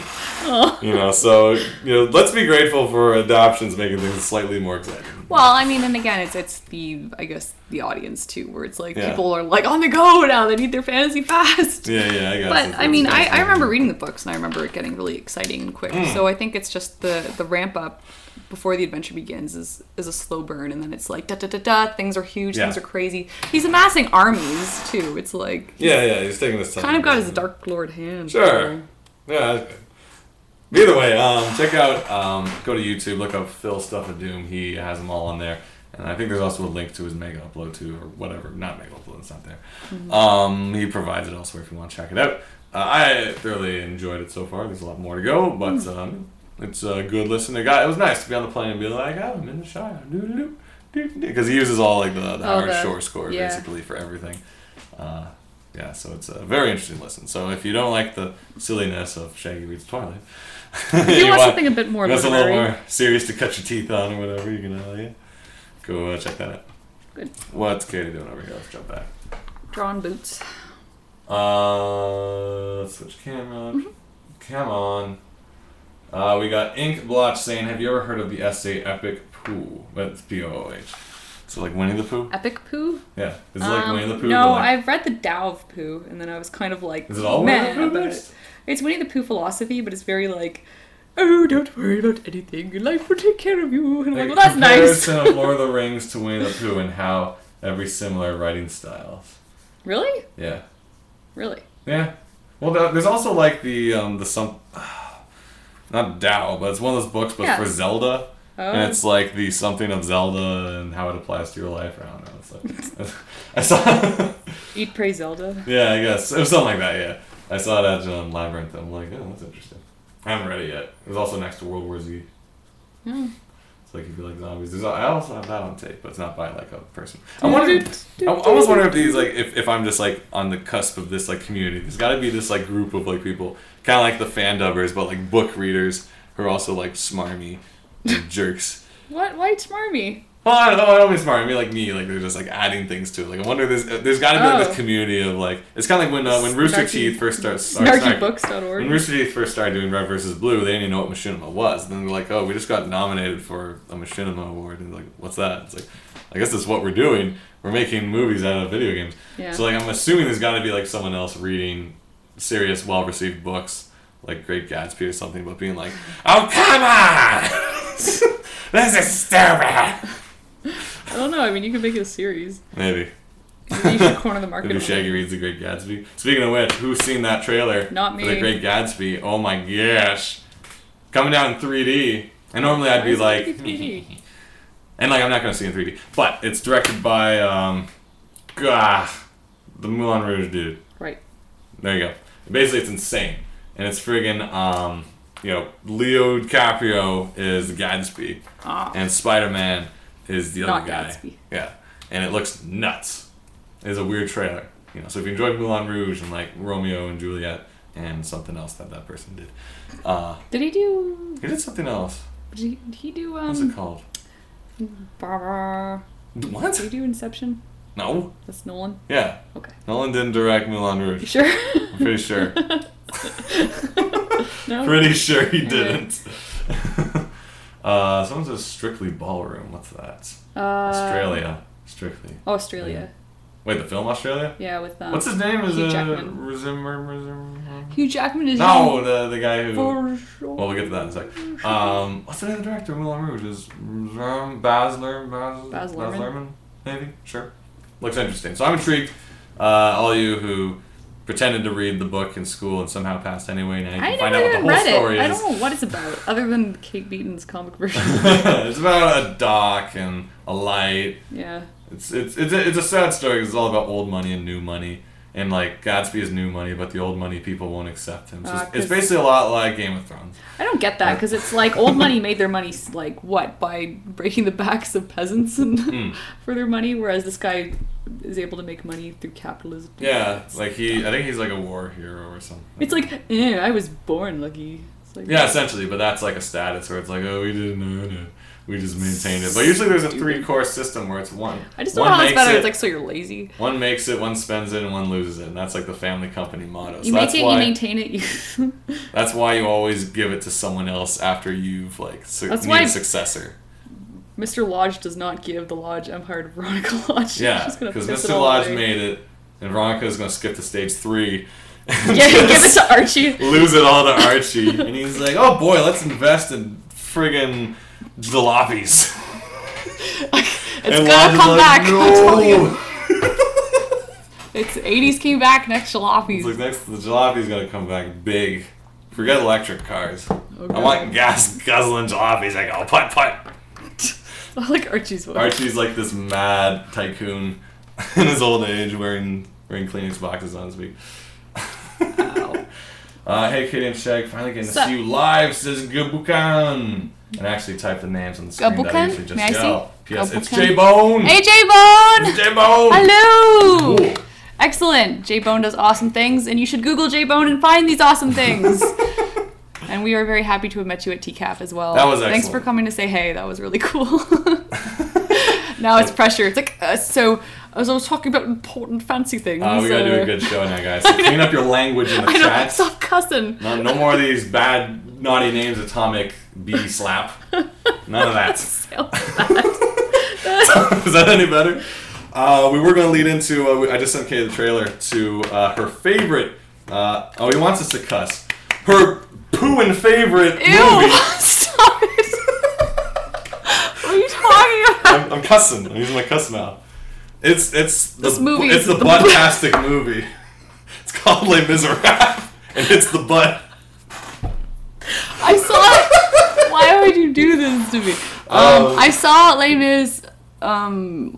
Miserables, which is a very sad story. Victor Hugo wrote it. The guy who did Hunchback? Yes. It's as tragic as pee. I love it. Anyway, I saw the musical when I was 16. Yep. Cole Wilkinson, the Cole Wilkinson, who was the Broadway version of Jean Valjean, was there, so that was excellent. And now they're making a movie of it. Now, they made a movie before that had our favorite improv star, Liam Neeson, as the title role, but I enjoyed it, but it didn't kind of have the same... Well, there wasn't a musical, so... Well, I like the musical. Now they're coming back with a musical, and it's got Hugh Jackman as Jean Valjean. Anne Hathaway is Fantine. Friggin' Gladiator himself. Friggin' Gladiator is Javert. Does he sing? Russell Crowe. Does Russell Crowe sing? He's got a band. Oh, yeah. And yeah. For some reason, my next thought was Annie has hairy arms, but I don't know how that was going to connect. Well, I mean, it was my follow-up statement. I'm like, why did I think of that? I don't know. He has a band. Oh, he also has hairy arms. He'd be great for Javert. Right. But he's got to do that whole... Doesn't he, like, freestyle halfway through? Or he's well, when I told Mom... 9 years for what you've done, and you've stole bread 2 for 601. Oh! Nice. But when I told Mom about it, she was like, oh, he John. Seems like someone who kind of looks down at people, so maybe that's a good look down. Oh, I really pray that they don't actually have a real river, and he'll roll along the stage at the end of the movie. They'll have all the cheap effects of the honestly, stage. That's my favorite part, where he's like, oh! Now, don't say nothing too much, but yeah, I'm very excited for this. Yeah, that'll be a time. Although you weren't too impressed with the trailer, music critic. Okay, so as you know, I hate things on this show. And I love Anne Hathaway. She's my favorite. If you watch my first 3 years of my YouTube videos, TTTC, talking to the camera, and I highly recommend you do. He's got these weird segues where it's like animated Anne Hathaway posters and things. Anne Hathaway shows up throughout. Little short films snuck in there. Anne Hathaway shows up throughout season 1 of Talking to the Camera. So go to Shaggy Chan on YouTube and check that out. Yeah, very entertaining. It'll be weird because at first you're like, oh, this is just information, but you think it's a vlog, but he cuts in short gradually the snips story starts popping up around Anne Hathaway. Not because of that. So yeah, I'm all about her. You know, friggin' we talk this weekend. We talked about the Devil Wears Prada at great length. We talked about the Devil Wears Prada all weekend because we make the thing that you know at conventions. I am. He doesn't remember names. He's kind of exactly. What's the actress's name that I have? Well, shoot. Who's the old lady in the Devil Wears Prada? You're the Prada lady. You're the lady who runs Vogue. Isn't magazine. she like? What's her name? I forget the name of the. Who's the actress? Who's the lead actress from Devil Wears Prada? What's her name? No, not Anne Hathaway. Not Anne Wood. Oh. No, who's the main lady with the white hair? Meryl Streep. Okay. Thank you. Okay. So he's Meryl Streep, and I'm either. You're the other girl. Anne Hathaway or the British girl. You're the British girl. Because she's Blunt. the one who has to know the pictures and names of everybody in comics. And so when we're being approached with a handout, she's like, "Oh, this is fan comic writer. What's his face?" I'm like, "What's his face?" Yeah. Because I don't know if Adam Hines is listening in, but we had a little incident at TCAP where this guy didn't seem to remember someone's face. No, that was bad. But that's because we already talked about this at great length. We don't hang out nearly enough, and thus we should hang out more. Yeah, but you know, and it's not that I sneakily research everyone. I'm genuinely interested in a lot of like. And I am not. Apparently. You don't read anything, so I know of a lot of people, and I know a lot of people. So I'm the one who will explain this person did this, and then blah blah blah, and then you're like, but we explained to so many people. It's like we're just like Devil Wears Prada. Anyway, long story short, so Anne Hathaway's great. And she sings in the trailer. Well, she sings in the trailer the "I Dream a Dream" song, and I guess to try to make it more. Which became famous from what? Britain's Got Talent. I guess everybody heard about it because Susan Boyle. Well, she didn't invent it. No, but people who didn't know Les Mis and watch reality TV. Yeah. Well, no, wasn't the other big one what every audition song was? Eponine's song? Is that it? Not Castle On My Own? On My Own is a big audition song. That's because they sang it in like a... It was like Dawson's Creek did it. Yeah. But it's also like that's like the audition song that I sang it when I tried to apply for a musical, and it was really awkward. When did you apply to a musical? I tried once. Dad drove me to the place, and it was like Where was this? I couldn't sing in front of anyone. You never told me about this. It was shameful. Wow, I didn't know this story. I had to ask the lady who was judging to see whether I could be on a play. I had to ask her to leave the room so I could sing. So she was like, I'll just hide in the kitchen anytime you're ready. Oh my god. And it's like, I got this in the bag. Wow. I'm going to ask the audience to hide when it's my turn to sing on stage. I know. Now, if everybody could please leave the room. Katie's solo. Parts is coming up. We leave this, and everyone's like, oh. I'm the best singer when I'm alone. So yeah, she sings Fontine's very tragic song, I Dreamed a Dream in Time Gone By. Yeah. Which is about youthful dreams that have been destroyed by the harsh reality of life. And it's very good for the comic industry. I'm like listening to it, I'm like... Oh gosh. Oh, that I was young and unafraid, and dreams were made and used and wasted. Yeah. I'm just like, I'm almost like no 27. Ransom needed to be paid. No song unsung. I'm just like, oh, this optimistic thing. So she's singing this heartbreaking song during the trailer, and you're kind of like, shmeh. Oh, well, it wasn't like shmeh, but it was like the rendition wasn't as like... It's a very powerful song on stage, but like I think it's movies, so it's supposed to be a quiet moment. Alright, so here's the difference between the stage and the movies. At the stage, there's something called being on stage, dummy. So that means you're on stage, you have to yell at people so they hear you. So you're not going to have these small movie moments where you're like, you know, I know Michael Caine is all like the art of acting is like, oh, would you like some toast? And it's like, you can do it as small as you want. And because it's on camera and you can have a toast moment. But on stage, you can't be like, oh, would you like some? And everyone's like, what? What is it, Michael? Just spit it out, boy. You know, because on stage, to go to the post. On stage, everyone is always, the body's all facing outward. So no one's like has their back to the screen unless they're like a surprise character who was like, it was me all along. It's like TV sitcom acting. Yeah. So you're always facing forward. So I feel like they're toning down some of the big songs because of that. So like Anne Hathaway in the trailer shows up. I think instead of her belting it out, it was very much her being I feel like she got like knifed, just singing this. And she's in an alley, and now she's just like. That's kind of the context of the song. Like, well, yeah, I guess. Not that she's been knifed. Well, no. Like that life pretty much stabbed her in the back. Yeah. You know, so she's singing it in that context. She's not like all these bad things happen, and then she's like, I dream. It's like it starts off very broken and very. Yeah, it's very. I compare it to being very Sandy. It's and when I first heard it, I was like, huh? But then I was like, oh no, this is perfect because it's like she goes through so much in the story, and she's a very tragic character, and it's like singing that song like might have been a little bit. She's like, would you like to take my not that they do that. Yeah, okay, not that the musical's like that on stage either, but it's you know you can make it more internal instead of like I guess there are songs that are broadcasting like you know can you hear the people saying is a very like. Unless they do it too, they're like, shh, can you hear the people? Well, maybe they will, but... Shut it up! But it's you know, I think they're starting off with the raw emotion of sadness when they start the song. I guess so it starts off very croaky. That just took me back because I'm used to, like, the big Broadway version, so I'm kind of like... Once again, it's a stage show, so it's like, you know, like, I hear they're doing a movie of Wicked as well, so I'm like, I assume they're going to go nuts with it since, like, you know, that whole... Oh, what's the big duet they have where... I hope you're happy now. Na na na na na, the wizard, and then it goes to Gravity. Well, that's the opening. Defying Gravity is the best. I feel that defying gravity. But I don't think they like make it smaller for like the moments. No, because I feel like she has like a guitar. No, but in Fontine's song, she rises up in it. You know, the song becomes more powerful throughout the Les Mis trailer. She's not like the whole trailer. It starts off quiet and then builds up. So I'm excited because that's my favorite play. It's coming out December, I believe, right? It's a Christmas release. This Christmas. That's coming out. No other musicals on the roster, I assume. I don't think so. There's usually like one every 2 years, maybe at most. But definitely curious to see how they pull that off. I haven't actually watched the movie version of Les Mis or the musical movie version of Phantom yet, which has everyone's favorite kicking person into a hole and yelling Sparta, Gerard Butler. Yeah, he's my favorite, kicking people into a hole and yelling Sparta. Shaggy sings Twilight. All right. Oh, I hate my father and I hate my friends. My name is Bella. My name is Bella. I want the vampire in the end, or the werewolf, or the werewolf. I can't make up my mind, but they'll die for me. So hee. I'm Bella. Hey, I like that. Now do the movie version. Shut up! I'm gonna make up my mind. The movie goes. Dr. Horrible, the sequel, is filming this summer. Excellent. Hey. Cool. We'll check that out. That was I won't spoil it for anyone, but man, that ending. Oof. Wow.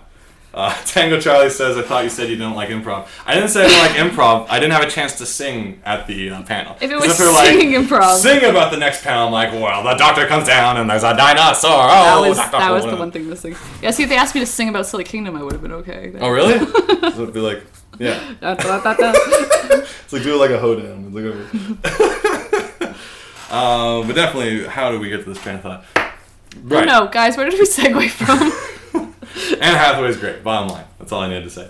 What time is it? 8:36. What else we got going? I don't know if I really make much of a list of things. Should I make a list? Usually I have a list of things to chit-chat about. This was interesting. I got an email a while back about Comic-Con's policies. Basically, this year they're allowed to strip search you, so there you go. So look forward to that. So if you don't have a legit pass, prepare to bend over. So if it was annoying enough getting a hotel and everything, then... Okay, I exaggerate for silly purposes. Basically what's happening is they are really serious now, and they're going to be like UV ultraviolet ray lens looking at your pass, making sure it's legit. So if you basically have to have your ID with you. So don't leave your wallet somewhere else. No badge switching. Don't bother. They will tackle you. This is like But the thing is, there's so many people there. It's like, is it going to be random? Is it just if you look suspicious? Profile you, it's like, you don't look nerdy enough. You're just here for a signing or something. Yeah. It's like, you're not wearing the Comic-Con bag as a shirt. You didn't turn last year's into a moo-moo. Yeah. It's that kind of deal. So watch out for that. What was the other thing? I also heard they're going to be like reselling like 6,000 tickets or something like that, or 600 coming up soon. Because like I don't know if a bunch got returned or something. But a bunch more tickets are going to be on sale soon, so keep an eye out for that if you're trying to go to Comic-Con San Diego this year. It's going to be a time. It's going to be a good time. The one thing I want to check out, but I probably won't because it's expensive, over at the stadium, Peacoat, one of those stadiums, they're converting the stadium into a zombie survival experience. Yes. So you have to pay like $60 or so. And that's which is really expensive. Why I'm not doing it. But you get to go in, it's sponsored by The Walking Dead, and you have to survive, and you go on the route, and it's not like the Run for Your Life thing I talked about previously, where it's like a 5K run through zombie swamps, which also sounds amazing. This is like, there's going to be military trucks and like actors and stuff. I think they're going to make a real production out of it. It's going to be, as I say, a time. So check that out if you're going. We're probably going to hear it happening too if you go out for a ice cream and you just hear like and I'm going to be so jealous. But I can hang out outside where the survivors come out because there's tents and like tanks and stuff, I think. So that's going to be interesting. Good job, guys. Yeah, we'll be like, yeah, he survived. And I want to go. Yeah. But it won't be happening. Also, Trickster is happening. Second year of this very cool event that has a lot of excellent... If you feel that Comic-Con kind of doesn't focus enough on the comics, then Trickster is for you because it's totally free. It's across the way from the con. I think it's somewhere else this year, isn't it? Oh, they moved it? Well, they'll tell you at the site. Last year was at that wine place. But it's about independent books. It's about panels. It's about workshops. Awesome art. Awesome after parties. And I had a blast last year. So I recommend if you're in town in San Diego, even if you don't go to Comic-Con, I got a great, Kurosawa, what movie was it? Wasn't the 7, it was that other one. No, but it was that actor that's very handsome. And in all the movies. That handsome samurai. It's near the stadium, says Tony. You might be able to watch the zombie arena from the pub's rooftop patio. Oh, sweet. I think the arena's in the stadium, though, so you'd have to be able to like, see through the windows and stuff. Because I think the stadium is like closed up, isn't it? Yeah. We'll see what happens. But yeah, Trickster, definitely check that out if you're going to Comic-Con. What else is going on? I don't know, I didn't really know. I was going to say, we gave all these shout-outs at, for VanCAF, we didn't mention, we met the lovely Rebecca Dart and totally fangirled at her about My Little Ponies. Oh yeah, apparently she created the... well, she's a character designer on My Little Pony, and it was like, I knew her more of her work, not what she did work, so I knew of her internet work. Yeah. And we're like, oh, so what do you do as an animator in Vancouver? It's like, oh, I work on ponies, and then his eyes just go... And apparently she made the Big Lebowski pony. I'm like, what? There's all these weird little pony sneak things in there of like characters. There's a Dr. Hooves that's like looks like a David Tennant with a hairpiece with like an hourglass, and then it's like at one point there's like a Big Lebowski trio of characters that you're just like it looks like why does this pony have a beard? There's like John Goodman pony and the other guy from Tron pony. Buscemi? No, well no, there might have been a Buscemi pony. There might have been one. Who knows? But yeah, it was just weird because you just meet all these people, and it was actually weird because we met up once again, I'm horrible with names. At one of the dinner we met with someone, and she was there because like her husband was doing books, and we're like, oh, what are you doing? She's like, oh, well, I work on this show called Robot Chicken. I'm like, yeah, and we're like, you don't say I work on this show you may have heard of it. You say I work on Robot Chicken. Because I'm like, what? But not everybody knows. Yeah. Well, that's what she was saying. I'm like, how could not everyone know? Robot Chicken's like my generation's show. It makes all the references I actually get. Like Simpsons to this day is still doing stuff on Twilight Zone and like the Honeymooners and stuff, and same as Family Guy. Like they all reference what they knew of when they were younger and only slightly reference modern stuff. And it's like, Robot Chicken is all about the show video games or like that we grew up on. Fan fiction that you wrote, like Final Fantasy 7 in a burger shop. I was like, that's amazing. It's basically all the stuff. I feel like I wrote this. Yeah, like this is stuff we were into like growing up. So it's like that's the show I identify with. So don't tell me a show, it's the show. Either way, I was happy that she told me that. Yeah, that was the. I almost lost my mind. Lots of fun surprises. So lots of people just like they're like this guy like eyes like dinner saucers a couple times. Yeah. It's just like my mind just got blown so many times at VanCAF. I don't know. It's just a lot of crazy good people there. What else what other events are coming up? Is there any more kind of CAF style events? Because I know there was MECAF. Well, MECAF happened. I think ECAF. ECAF? is another one. Cake is coming up, I think. Cake. And people are saying Cake's a good one. That's Chicago's IndieCon. I don't know. I mean, the only other con we're signed up for right now is Comic-Con. We gotta get flights. Fan Expo and Con Bravo in Burlington. Yeah. Pretty big lineup coming up. Yeah. Mystique says I got to fangirl at you guys. It was great. Oh, thank you. Excellent. Oh yeah, it was good to meet everyone there too. Everybody was super nice. Like, thanks so much for stopping by. It was fun. That's why I would do it. Yeah, that's why I enjoy it. You know, the travel's fun, and then just meeting people that create work and the people that enjoy the work that's created, and it's so good. Yeah. So do you remember me and my super colorful shirt? Super colorful shirt. Apparently not. Yeah, I think so. Okay, there you go. Yeah, the greens and the blues and the colors. Blue and green ones. Yeah, I do. I totally remember that. Yeah. It's good stuff. I need more color. What else is coming up? Is there anything like once again? Our weekend was just flying and doing things. So I'm like, nothing too crazy happened to me out of the blue. Here or on the way back. It's just been quiet. Just readjusting to Toronto life. As soon as we got back, I just was like, oh, now I got to catch up on my storyboard. And what else has been happening? What day is it? Wednesday. I got like a job interview. Oh, that's more nice. Storyboard work. I want a job interview. We gotta apply to jobs. Hey, you guys got a job interview for me? He needs a job. Give me a job interview. As we say, this industry is all about, like, once a show is done, you're like, oh, I guess I don't have work anymore. So you always got to keep your eye open for things to do. So if you're looking for a graphic animator, I don't know, maybe a writer. I've never really sold myself professionally as a writer yet. This is like... But you've written. This has been the first year that I ever actually called myself a writer. Because up until now, it's always been kind of a hobby-ish thing. Well, that's because guys with pencils were like, you're a writer. Because you were like, I don't know, I do things. I show up in places where I needed. So, yeah. And they're like, you write things. You're a writer. Like, I am a writer. Yeah, I guess it's weird. Because it's just like, up until now, I've always been like, well, I never like excelled at English class, and I hate essays. And this and that. I'm gonna crack a window because you're I am dripping over here. Buckets here. But it's always so I'm kind of like I'm in a weird spot where I'm like, well, should I sell myself as a writer now? But then I'm kind of starting from the very beginning, so I gotta like learn, go back to writing school and be like, how do you apply for a writing job? Yeah, do you need an agent and all that kind of stuff? Like that's the stuff I just don't know. You know, I always just kind of did it on my own for fun's sake. Well, Neil Gaiman faked his way into it. That was a different time. That's when they couldn't check Neil Gaiman's credentials. Like, apparently, how Neil Gaiman did is, I didn't watch the video yet. It was his speech at one of the graduation things. I think he didn't go the college route. It was pretty much after high school. He was like, I have to take more school before I can actually do what I love and write for myself. So I think he needed to apply for work, and so he made up a couple places he'd worked at to get the job. But then he made it a point of honor to have to, in some point in his career, write for each of those magazines, so that it would at some point become true. And this he's done. But I don't think you can maybe do that in this day and age where people check. They could probably like check my references. But if you haven't seen Neil Gaiman's commencement speech, it's really inspiring, especially as like it's to the freelance artist, and I got a lot out of it as well. And was just like, I mean, I felt like I really needed to hear it because I was at this point where I was just like worn down, exhausted. I mean, it's awesome being at the cons because, like, you know, we met Jackface McGee, was absolutely lovely. Molly, she does some of the most fun drawing. Like, her expressions are hilarious,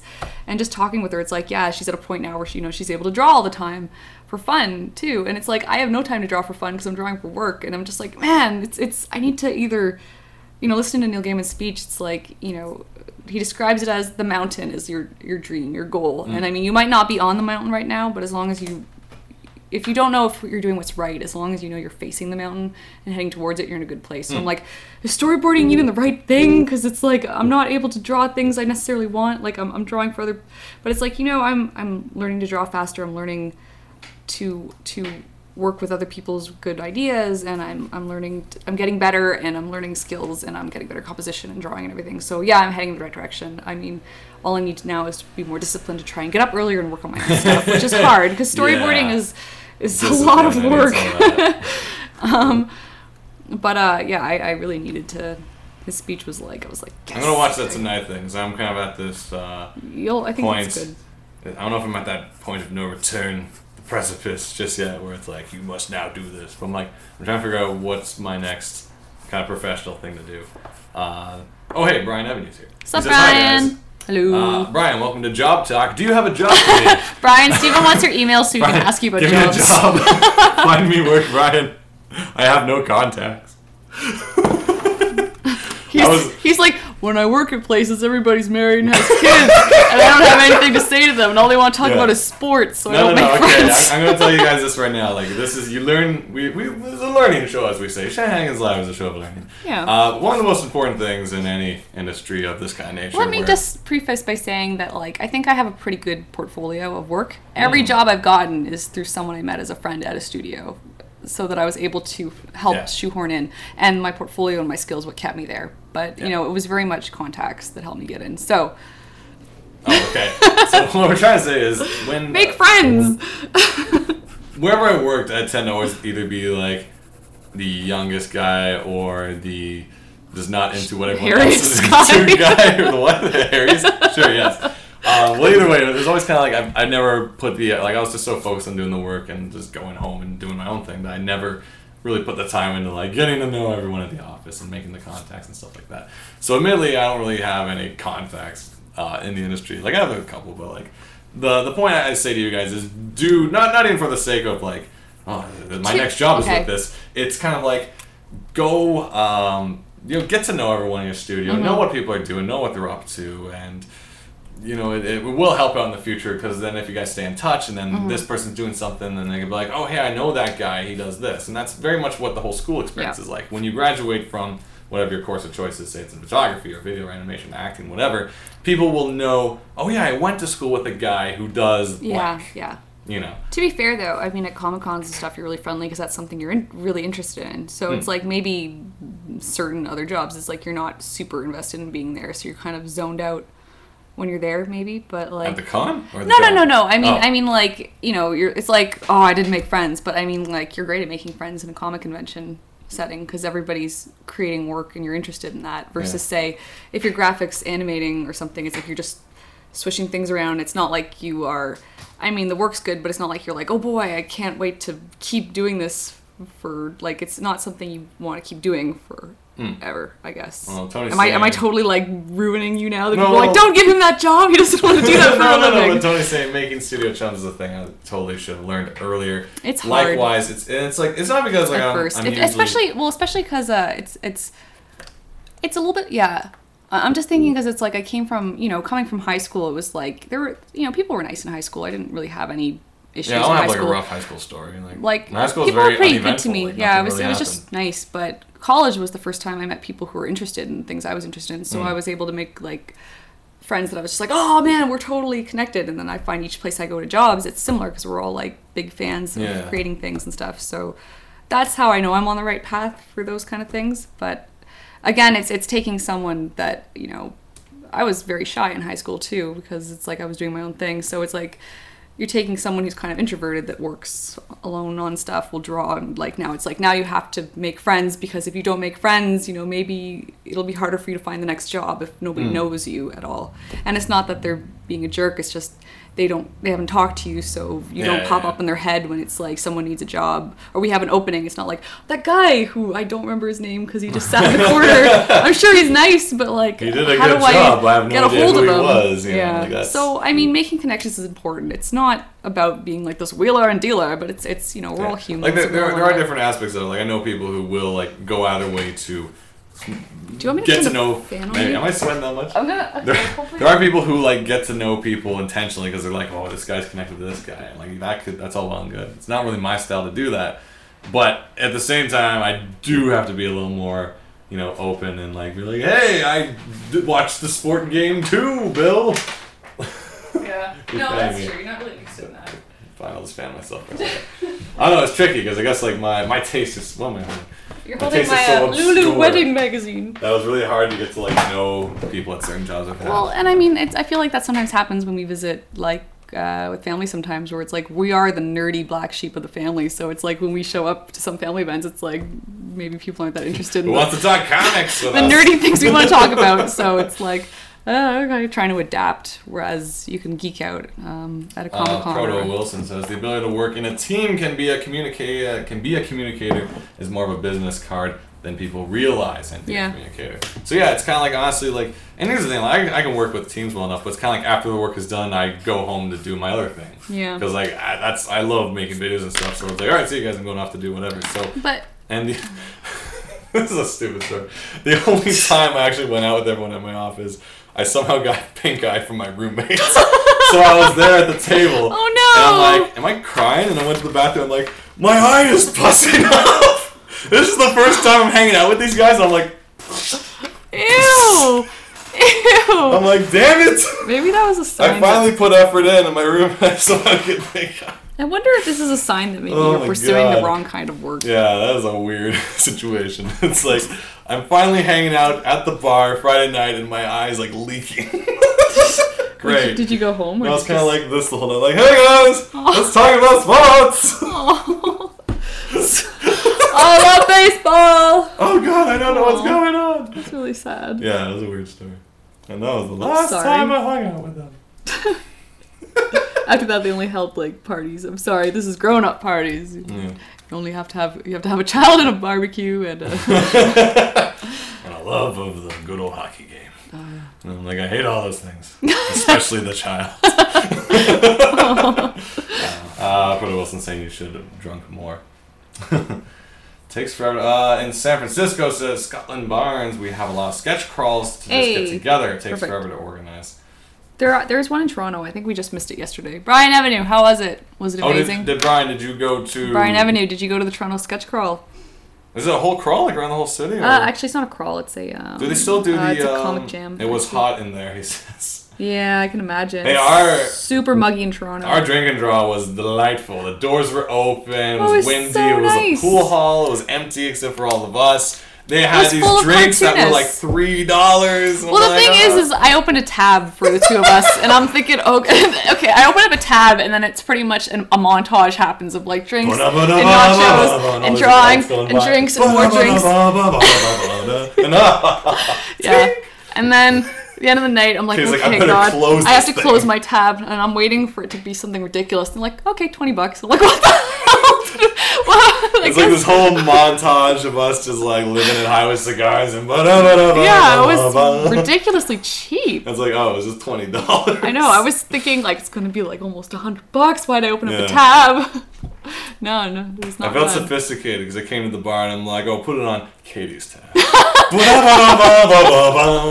Yeah, pretty much. Brian says it was at the Cameron House. The Cameron House. Where's the Cameron House? That's it used to have the face on it. Man, you guys it's the one with the giant insects on the side. It's got giant ants crawling up the side of the building. Oh, does it now? Is that on Queen? Yep. I think I went there once for a Edina. comic jam because a friend of mine wanted to do it. Same so I'm one. like, okay. Yeah. It's Dr. like a stage. There too, Dr. Sketchy's used to be there. Okay, so everything's kind of there. Yeah. Man, you guys should do your like drink and draws on top of the Poppers, the rooftop where they had the after party for TCAF. It's one of the most lovely. Like I haven't been to too many rooftops in Toronto, but it's a lovely spot. It's like you're on the roof and there's lights and fences and little gazebo. I love that about TCAF when you were like, I just need to get my roof fix in because you ended up sleeping through the party. If you joined us on the previous episode, for some reason when we all left TCAF on Saturday and the after party was at Poppers, Katie and all her friends went to her house first to shower up, so I just went to my house, which is like a block or two from Poppers. Yeah, which isn't far. And then me and my friend just fell asleep because we were waiting for them to call us, and we were just like, I'm just going to lie down for 5 minutes. And when he does this, that's it. It was 11 o'clock and I This woke is like up. closing time. So he wakes up because I text, we're going to karaoke. We're leaving Poppers. Like, you still at Poppers? I'm like, wait. And I ran over and what did you say? You were like, I didn't know what you're talking about because I think you're still half asleep. Like, I need to get my roof fix on. And then he ran upstairs and we were like, should we wait for him? But the thing is, the upstairs patio was packed completely. Yeah. So I got out the door, there was no way you and could have left got a up second there. later. But like for some reason my mouth wasn't working because I was half asleep, so I was like mumbling drunk even though I wasn't. I was like, when Cafoe's there, I was like, I gotta enjoy the roof out. And I was like, I am. And I got out there, so I'm like, okay, this is what it was like. Because I'm like, man, that's the party I want to go to. And it was like there was the supermoon. So it was a supermoon. Yeah. There was a rooftop party full of cartoonists. Yeah, it was amazing. There's also a roof at the which hotel is it? The something hotel. The Gladstone. The Gladstone or the Drake. The Drake. The Drake has a rooftop. So yeah, you guys should, actually, if you grab your monthly Now magazine, it's like top 150 patios. Is it the beer station on Bloor? They have nice big windows. You basically just want to find a place that's nice and open. Windows. Whenever you're doing a drink and draw or a sketch crawl or whatever it is. I don't know what the difference is. Yeah, you don't want to be a sweaty cartoonist. Like me right now. I'm just like, jumping during the show. Yeah, but then again, to TCAF, it was like you slept during the first after party. I slept during the second. Yeah. Well, the closing ceremony or closing shindig was at the Lee's Palace. Lee's Palace, and you're like, I'm tired. I was exhausted. You went to sleep. I was busting myself to hit a deadline before the con. Well, so I went there anyway. So it was fun. Brian, who's in? Brian, who organizes Comic Jam now? Asks GobbleCon. Who does, Brian? J-Bone wants to know who organizes Comic Jam. Comic Jam, Brian. Katie wants to go too, right? I do, but I always end up being busy on a Tuesday. Dalton Sharp. Dalton Sharp. You know Dalton? Yes. I've met him once or twice. Cool. So you can introduce him to me when I see him. He's like, this is Dalton Sharp. He runs a comic shop. I'm like, Dalton! Yes, As we discussed earlier, Katie will help me know everyone's name eventually. Yep. But yeah, definitely in your town. I saw actually a little while back, Creepy Porpoise said someday I'll go to a convention. Wait, where's Creepy Porpoise from again? Are you from? Creepy Porpoise, you're from Stumptown, aren't you? Is it called Stumptown? Well, Oregon. Portland. Yeah. Go to Portland Con. Go to Portland Con. Go to Stumptown. There's gotta be one there. Stumptown. Go Stumptown. It's right in your neck of the woods. It's I definitely want to go to some events. Like, cons are fun, and once again, we're kind of talking about two different kinds of conventions. Technically, this is a festival; it's not a convention. So anything that has CAF at the end of it, like TCAF, VanCAF, MeCAF, Cake, I guess. Is Cake one of them? It doesn't have CAF. I know, but there's Cake Chicago Alternative Press Ape. Any of those? No, what is it? Chicago Alternative. Yeah. Wait, what does the K stand for? Wait, Cake. Cake. Oh, Cake. Oh, I thought you were Ape. That's the wrong one. Comic Expo? Either way, it's a different kind of event where you have the kind of big cons that are like all the toys and food. Well, not food, why say it? All the toys and costumes and comics and guest stars and big Q&As with big people, as well as the Artist Alley. And then there's the festivals, which is all of the Artist Alley. And it's a very different kind of event because it's really like a one-on-one. Get to meet all the creators in a more intimate setting. That's basically all about independent comics, which is I'm so happy they exist. Me too. As much as we enjoy the big cons, indie books are a bit of a harder sell. Because people are always like, nah, I'm going to come back on Sunday and maybe I'll buy this book if I still have money after I buy my Batman house coat. I don't want a Batman house coat. I did too, actually. They had all these house coats at C2E2 that were like Green Lantern house coat and Superman house coat. I'm like, I want Assassin's Creed house coats. It doesn't exist yet, but I tweeted it, and I hope Ubisoft was listening as I tweeted it to them. And I said I wanted it. I'm like, dude, if I had like Ezio house coat with like pockets for your brushes and shampoos, so you can like pull them out. That'd be amazing at a hostel. That'd be so nice because I'd walk down the hall and go, shh, and I have conditioner in one, and shampoo in the other, and like my backup is like my Mr. Bubbles gun. I'm like, all these bubbles come out. For bubble bath? Yes.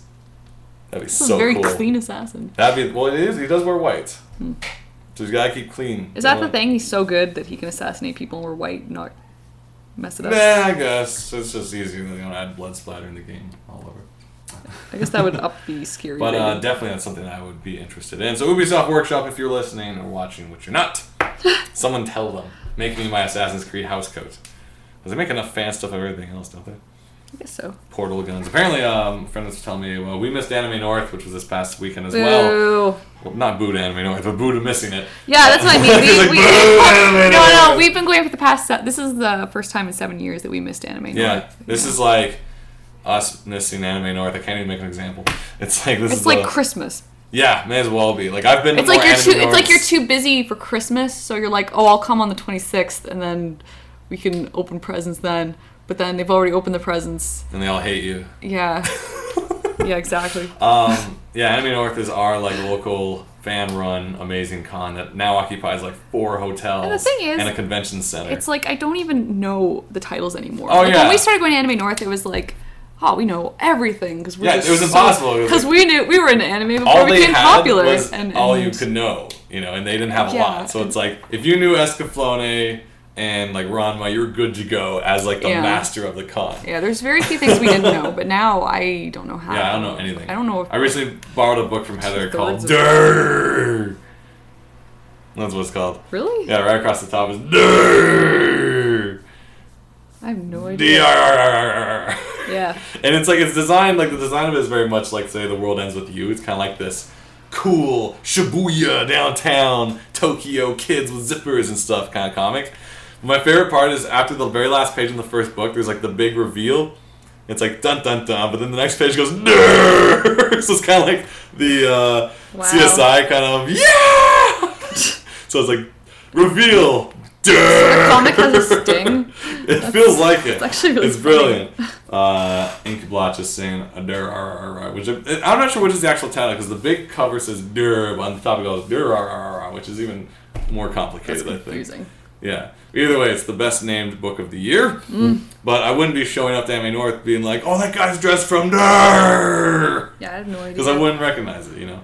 And it's just like that's when Heather becomes our like Heather's our go-to we're now. like, what's that show? She's all dressing up as Vocaloid, which I'm just like, I didn't know that was like something you dress up as. I don't dress up as After Effects. I don't know what Vocaloid is. It's a program, right? I don't dress up as Microsoft Word at the con. Hey, but you could dress up as the Apple Mac guys from the commercial. Could. The Mac, Apple Mac, Mac PC, and Vocaloid. And Vocal. Yeah. It's pronounced Durr, says Ink Blotch. But I like to go to the store and be like, do you have any copies of Durr? Just yell at them. And then he goes, Durr! And I'm like, Durr! And everyone outside the store is like, what are we missing out on? Yeah, we gotta get in there and buy things. And they're like, Durr! We're like, Durr! Amazing. That's a good conversation to have. I see you're writing a resume. Do you want help? Says. Wait, who's this to? You. Is it to me? I didn't say anything about resume. Is this a spam bot? No, this is Tango Chart. Oh. Get that spam bot out of here. No, guys. Clippy. Oh, they're talking about that guy. Oh yeah, you can dress up as the clip, the clip pad thing. Oh, the thing in the. He doesn't show up much anymore. Yeah, he's a paperclip that shows up in Yeah. Microsoft Word. I think I may have seen someone He's dressed got these like kind of that, like actually. druggy, sleepy eyes. Yeah, I may have actually seen someone dressed up like that. They also had a wizard, which I usually switch to. A wizard? I don't know why. It wasn't that fun, actually, now I think about it. Just stupid Clippy would have been better. The wizard was always like, magic light bulb. I'm like, oh, that's nice. Clippy was like expressive. He distorted himself to please you. He was a man once. Sensual document editing.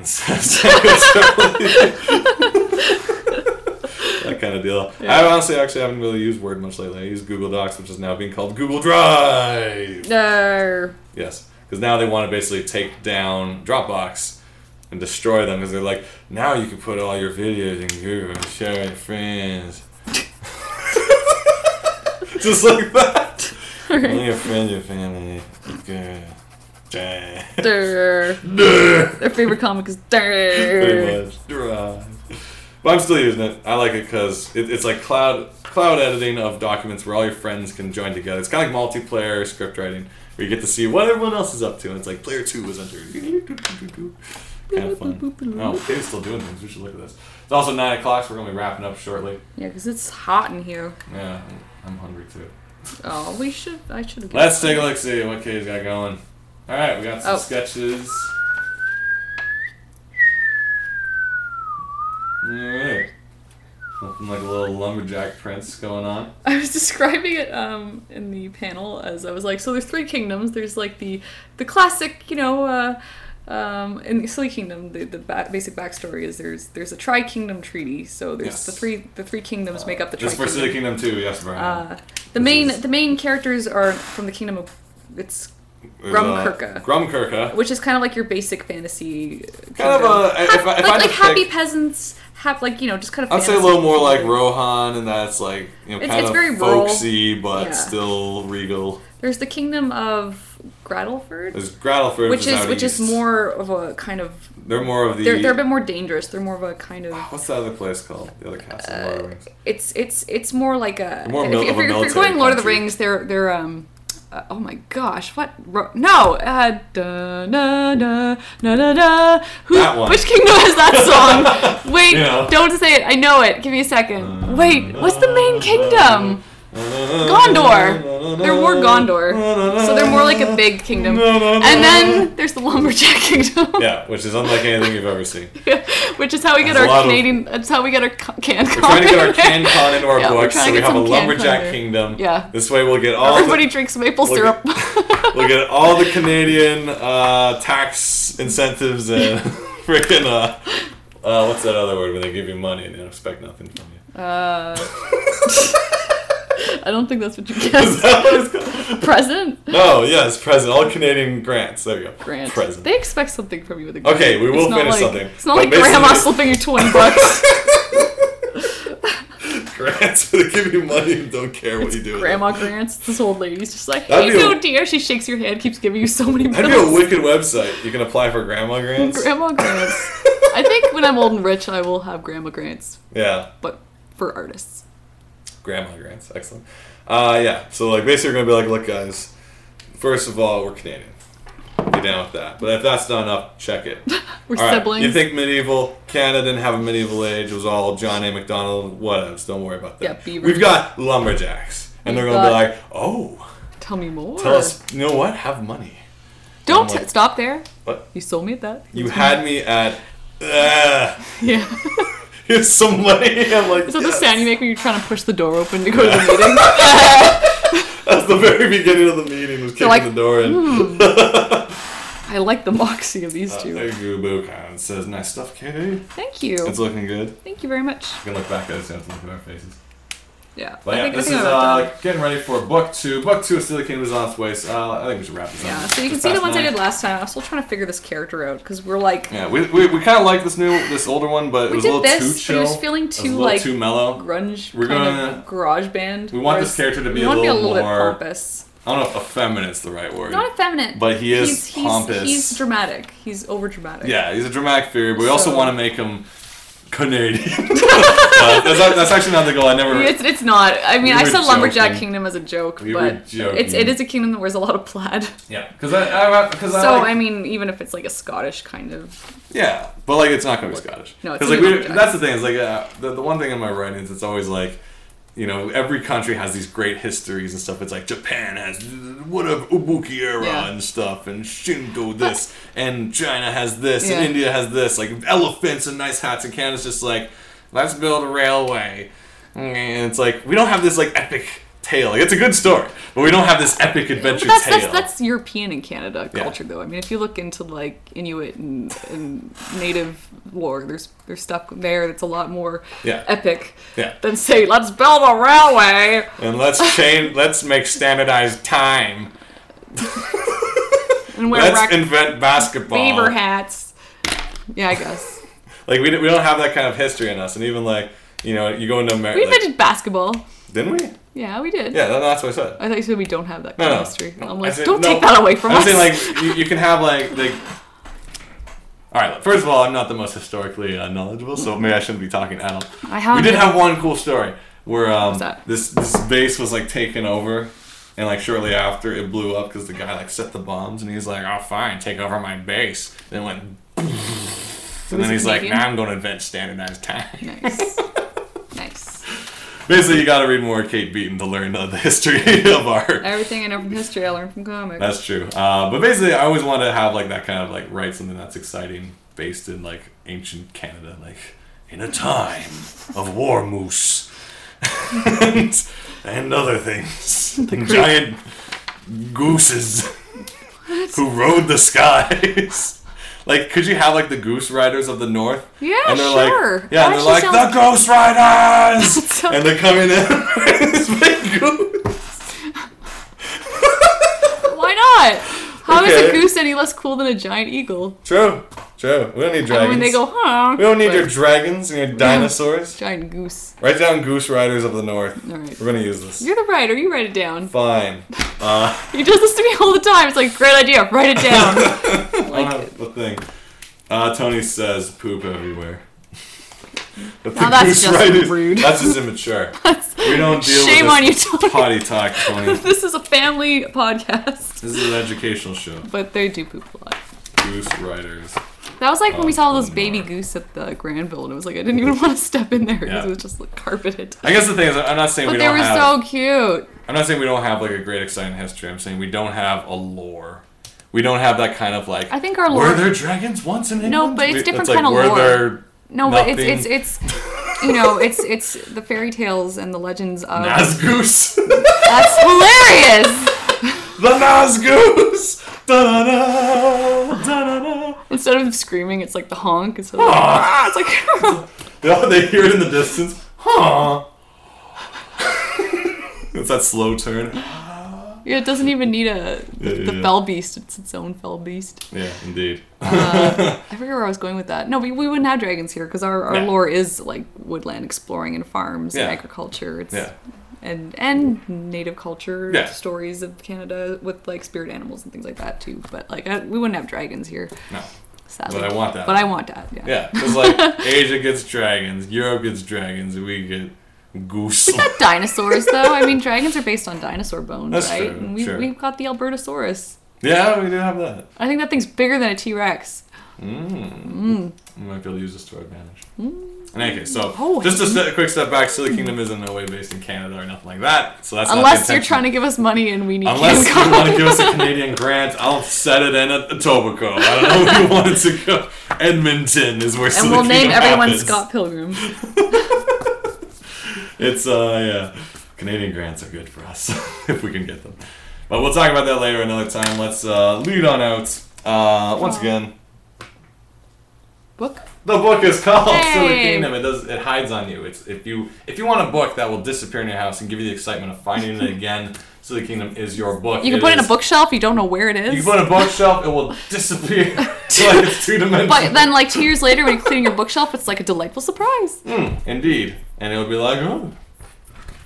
You'll be so surprised you'll have to like regain composure before you can read it. The book you can buy the physical copy for $10 online over at sillykingdom.com. Plus and shipping. The big cartel. You get plus shipping, of course. You can also get the digital download PDF, which, as I said before, it is future proof. So soon books will burn and our they'll just compose. Our records will fade and our memories and stuff. But as long as you have a digital interface, your PDF will work on just about anything because it doesn't rust. Yes, PDFs do not rust. We just found that out, so it's good for you. What else? We also have fairy tales. Cautionary Fables and Fairy Tales. There's somewhere around the house. I think it's downstairs. We don't have to get it. Look that up at Cautionary Fables and Fairy Tales. If you're familiar with the works of Kellhound, check this out. Cautionary Fables and Fairy Tales. Show our story. It's an anthology book with many different artists and writers. Here's our story here of Tatterhood. I wouldn't necessarily recommend it for kids because I think there are some darker stories in there. So maybe not for little kids, but there's some funny stories, some goofy stories, some cute stories, some dark stories. And we did an adaptation of Tatterhood, which is a very strange Norwegian fairy tale that I read as a kid and was just like, what? And it kind of stuck in my head wanting to do an adaptation of it at some point. So check that out at CFF. T. Big Cartel. You can pick that up there. Beyond that, this show, of course, is live every Wednesday around 7:30 p.m. Eastern. You can check that out. You can join us in the chat if you have questions and stuff. It is an educational show, so we will try to teach if we can. Yeah, we record every episode, so if you came in late or if you just want to watch it again. If you missed something because of the ads, every episode is recorded, so check that out. Otherwise, find out Katie's stuff over at Katie Shy, right? My stuff over at uberfriendship.com. If you need something to listen to, you can check out the Shaggy Read section and poison your brain with my readings of things. Otherwise, you can also check out my YouTube, Shaggy Shan on YouTube. New episodes of something, usually every Thursday. Tomorrow, we're going to have a bit of a VanCAF overview. It's actually it's actually a really short video because I'm only doing VanCAF and the drink and draw. Okay. If I have time, I'll do a separate video of the other things, Tony. Anyway, so that's that. Because here's the thing, I didn't want to make this like 2-hour long video of us having shenanigans. It's like VanCAF video, and they're like, "Oh, this is good promotion for VanCAF," and it's like, "Why is there so much goose shit in this video?" We're trying to promote books. Gotta have some cute goose in there. So that'll be a separate video if I have time. But otherwise, check that out. TV dinner, asked will there be a VanCAF podcast. Unfortunately, we never really had a time or a place to do a podcast. We brought recording equipment with us, but we just had too much fun. I had usually if a bunch of us all stay at the same place, like a house or a hotel, it's easier to do. But it's hard to do when you're on the road because then you have to make everyone sit down, especially if there's food. It's like stop eating, we're doing a thing. But if you're all stuck in a hotel, you can just it worked at C2E because we're all in a hotel. But here there was always something going on, so I couldn't be like, all right, everyone, settle down at the bar. It's time to be on my show. And they're like, what is this show? It's like it's a podcast. I'm like, is it weekly? I'm like, no. Is it have a big following? I'm like, no. Can I eat my nachos? Can I ignore you and get back to talking with my friends? So we didn't do that this time. But maybe we'll do one at Comic-Con. Yeah. If we have like a place. It's like 6 days, so there's got to be time. There's got to be time for a... Or we can do like one at Disneyland on the Pirates ride. If we fill the boat and have like a live podcast on the ride. That's interesting. Yeah, because we all know it by now, so it's kind of like a commentary. You know? Yeah, we could do that. We could do an audio recording to go with the Pirates ride. So you can listen to us explain what's happening on the Pirates ride while you look at it. Dog here. See that lady's trying to hit that pirate with a rolling pin. That'd be charming. So check that out. Sometime tomorrow, that episode should be up. It'll be short, so shouldn't take too long to finish tonight or tomorrow. Beyond that, Twitter's Katie Shy, Shaggy Shan. I think that's about everything. That's about it for me for now. All right. Well, we're getting back to whatever we do. I'm getting back to work. Thank you guys for joining us. See you guys. Thanks newcomers. Thanks oldcomers, and we'll see you next week. See you guys next week. Cheers. Ciao.